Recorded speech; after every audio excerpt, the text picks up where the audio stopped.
My Yummylicious Chicken Tinola.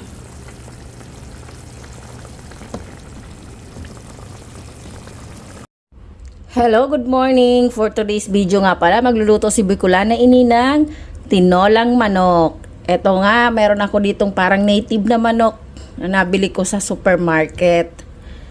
Ito ang kailangan nating ingredients: sili, bawang sibuyas, ginger, sayote.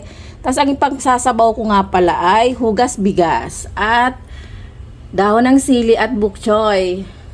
Let's go! Sa isang pan, naglagay na nga ako ng cooking oil. Ginisa ko na ang bawang sibuyas at luya. Aking isasangkot sa muna dito ang ating manok.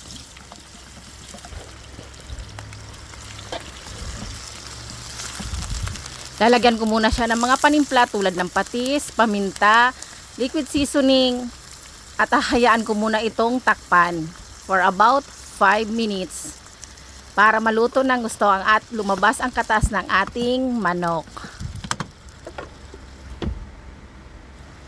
After 5 minutes nga, ilagay ko na ang hugas bigas at chicken cubes. Hugas bigas nga pala ang mas masarap ilagay na sabaw sa ating tinola.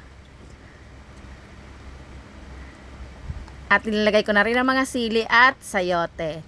Hahayaan ko ulit itong takpan para lalong maluto ng gusto ang ating manok sa kayong sayote. Nung okay na nga, nag-additional lang ako ng konting salt kasi medyo matabang ng konti. Tapos yun lang, okay na. Nilagay ko na ang dahon ng sili at meron pa akong bok choy sa rep kaya nilagay ko na din. Pero mas masarap din dito ang dahon ng malunggay. Ayan na nga, okay na ang aking tinola. Aking chicken tinola. Happy lunch, happy eating!